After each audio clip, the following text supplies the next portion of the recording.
नमस्ते दोस्तों, my name is Yagnesh आचार्य।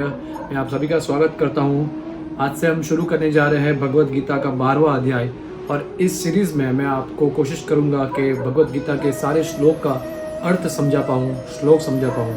तो आइए मेरे साथ जुड़िए इस जर्नी में और आशा करता हूँ कि आप तक ये नॉलेज पहुँचे।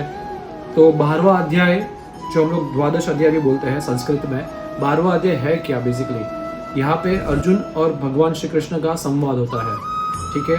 और संवाद के दौरान अर्जुन एक प्रश्न पूछते हैं श्री कृष्ण से कि आपको कौन से प्रकार के भक्त ज़्यादा प्रिय है। तो यहाँ पे हम लोग 12वां अध्याय को भक्ति योग का नाम यहाँ पे दिया है। भक्ति योग मतलब क्या?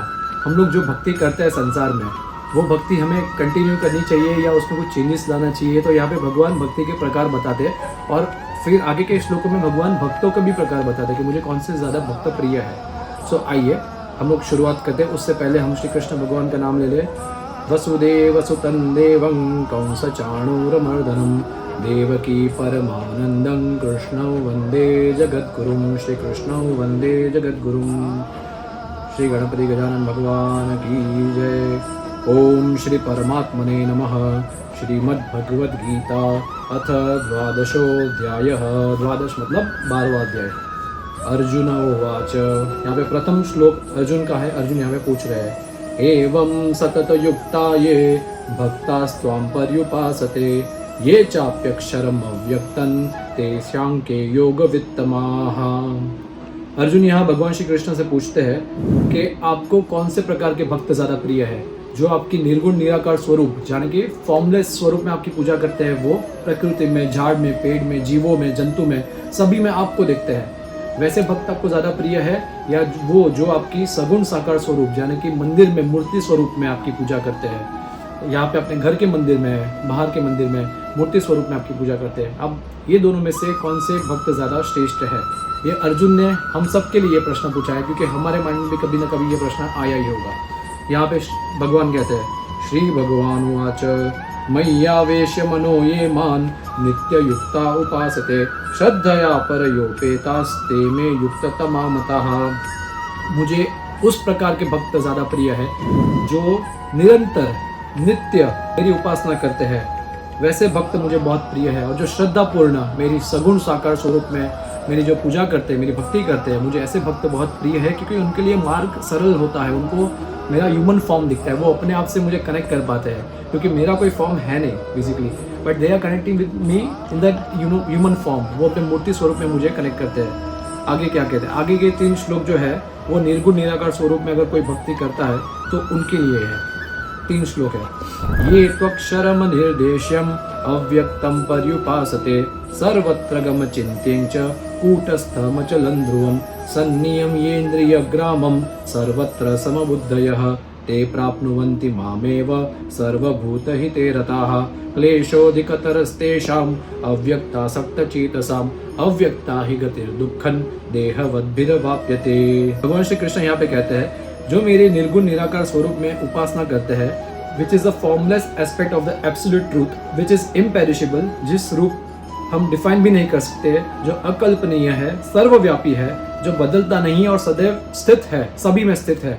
जो व्यक्ति अपनी इंद्रियों को मुझे इस रूप में मेरी पूजा करता है, जो भक्ति करता है और मुझ परमात्मा को सर्वजीव में स्थित समझता है और सभी सिचुएशन में समान रहता है, वो आखिर में मुझे ही प्राप्त करता है। लेकिन अर्जुन, जो मुझे निर्गुण स्वरूप में देखता है, उन्हें मुझे जानने के लिए और मुझ तक पहुंचने के लिए बहुत कष्ट भोगने पड़ते हैं, क्योंकि मेरा कोई फॉर्म नहीं है यहाँ पे, वो सभी में मुझे दिख रहा है। तो उनको एक विजन चाहिए, राइट, कि एक हमारा डेस्टिनी चाहिए, विजन चाहिए कि कहाँ जाना है। मानवीय जीव के लिए निर्गुण निराकार रूप में मेरी भक्ति बहुत कष्टदायक है, यहाँ पे श्री कृष्ण कहते हैं। आगे के श्लोक जो है वो भगवान अभी सगुण साकार की ओर वापस मुड़ रहे हैं और क्या करना चाहिए भक्ति में वो बता रहे हैं। ये तु सर्वाणि कर्माणि मयि सन्न्यस्य मत्पराः अनन्येनैव योगेन मां ध्यायन्त उपासते तेषामहं समुद्धर्ता मृत्यु संसार सागरात् भवामि न चिरात् पार्थ मय्यावेशितचेतसाम्। यहाँ पे श्री कृष्ण कहते हैं, मैं कुछ कुछ भक्तों को मृत्यु संसार के सागर से खींचने वाला हूँ। कैसे? जो अपने सारे कर्मों को मुझ में समर्पित करते हैं और परमात्मा मानकर मुझे ही पूछते हैं और मुझी में ध्यान करते हैं श्रद्धा भाव से। हे पार्थ, मैं उन भक्तों को बड़े ही प्रेम पूर्वक जीवन और मृत्यु के चक्रव्यूह से बाहर खींच लेता हूँ, क्योंकि उनका चित्त मुझ में है और मेरा चित्त उनमें है और वो हमेशा मुझी में स्थित है। बहुत ही इंपॉर्टेंट श्लोक है ये।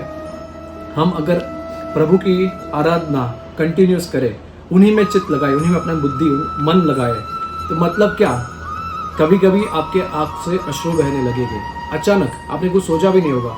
वो अश्रु क्या होता है पता है? जब भी प्रभु आपको सामने से याद करते हैं। हम तो प्रभु को याद करते हैं, बट जब भी यहाँ पे ईश्वर ये भी कह रहे हैं कि जो मुझ में मन लगाता है, मेरा मन भी उन्हीं में लगता है। सो इस प्रकार की भक्ति उन्हें बहुत ही प्रिय है, जो सारे कर्मों को मुझे समर्पित करते हैं। ये एवरीडे आप रात सोने के पहले हम अगर पूरे दिन के कर्म प्रभु को समर्पित करते हैं तो ये उनको बहुत ही प्रिय है।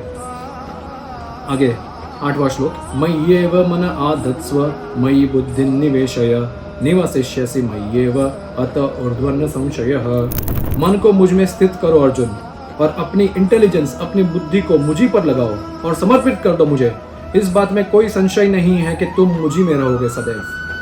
अथ चित्तं समाधातुं न शक्नोषि मयि स्थिरम् अभ्यास योगेन ततो मामिच्छाप्तुं धनंजय। अगर तुम्हारा मन तुम मुझ में नहीं लगा सकते तो हे अर्जुन, मुझे याद करने की बार बार प्रयास करो, बार बार अभ्यास करो मुझे याद करने की। ऐसा करने पर तुम्हारे अंदर भक्ति भाव जागृत होगी और तुम मुझी में आओगे। प्रैक्टिस, आप प्रैक्टिस करते रहो। इन शॉर्ट भगवान इज सेइंग दैट अभ्यासेप्य समर्थोसि मत कर्म परमो भव मदर्थमपि कर्माणि कुर्वन् सिद्धिमवाप्स्यसि। अगर तुम प्रैक्टिस भी नहीं कर सकते, मुझे याद करने की प्रैक्टिस नहीं कर सकते, तो केवल मेरे लिए कर्म करने की कोशिश करो, मेरे लिए कर्म करने का प्रयत्न करो। इसी प्रकार श्रद्धापूर्ण काम मेरे लिए करने से तुम्हें पूर्णतः सिद्धि प्राप्त होगी। अतैतदप्य शक्तोसि कर्तुम मद्योगमाश्रितः सर्व कर्म फल त्यागन ततः कुरुयात आत्मवान। अगर तुम श्रद्धा से काम भी नहीं कर सकते, चलो भगवान हमें और एक ऑप्शन देते हैं। अगर तुम श्रद्धा से काम भी नहीं कर सकते तो सारे कर्म फल की इच्छा त्याग दो। आज मैंने ये किया, आज मैंने किधर इन्वेस्ट किया तो मुझे 10% रिटर्न मिलना चाहिए, नहीं, छोड़ दो, वो इच्छा ही छोड़ दो।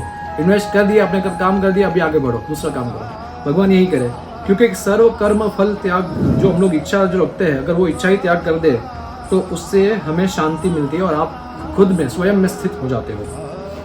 आगे का श्लोक बहुत ही इंपॉर्टेंट है। भक्ति योग का सबसे इंपॉर्टेंट श्लोक ये है, श्रेयो हि ज्ञानम अभ्यासाच ज्ञानात् ध्यानो विशिष्यते ध्यानात् कर्म फल त्यागस त्यागात् शांतिरनंतरम। अभी जैसे मैंने कहा, ज्ञान, नॉलेज श्रेयस्तर है, नॉलेज इज इंपॉर्टेंट, बट ज्ञान के ऊपर है ध्यान, मेडिटेशन।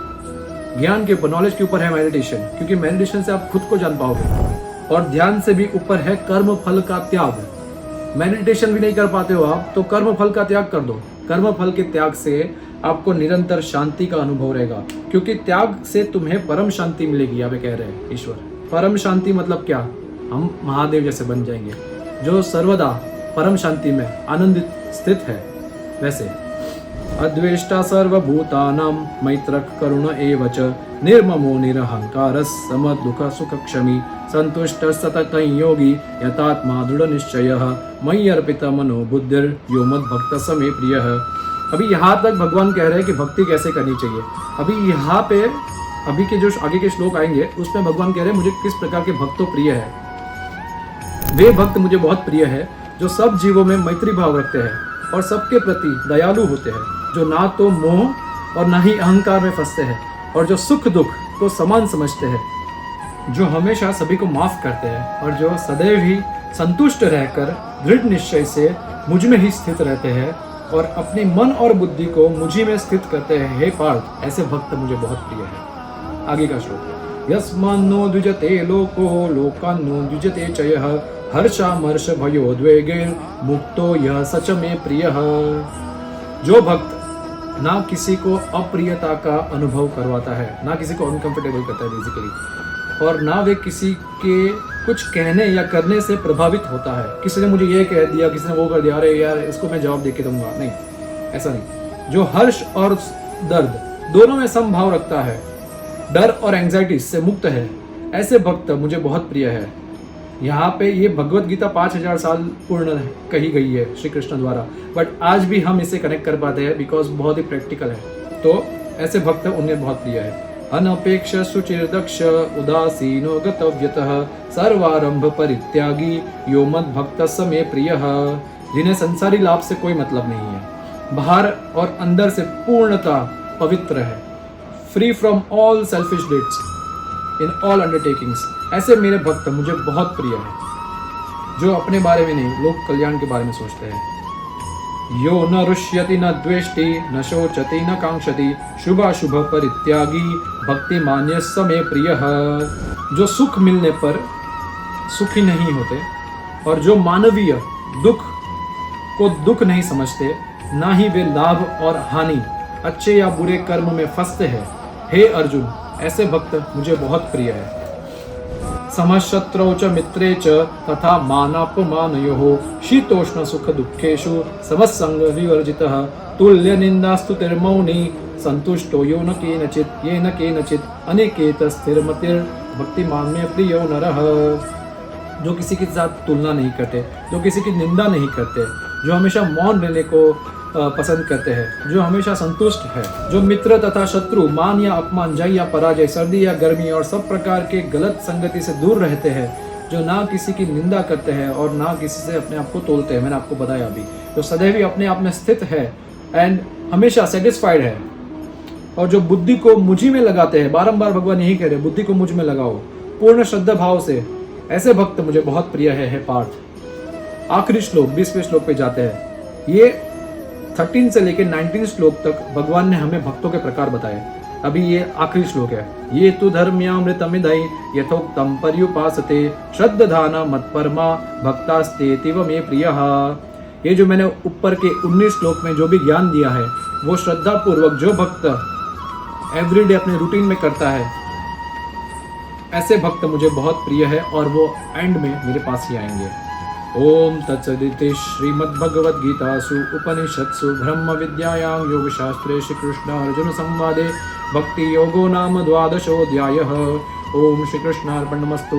हरये नमः, हरये नमः, हरये नमः। मैं गीता परिवार को हार्दिक अभिनंदन देना चाहता हूँ कि उन्होंने इस ज्ञान को हम जैसे काफ़ी जनों तक पहुँचाया है। विकास भैया, संजय भैया और आशु भैया, आप सभी को बहुत बहुत धन्यवाद। और मैं आशा करता हूँ ये ज्ञान आप भी अपने परिवार तक पहुँचाओ। आगे के वीडियोस में हम और भी पढ़ेंगे। धन्यवाद। राधे राधे, जय श्री राम, हर हर महादेव।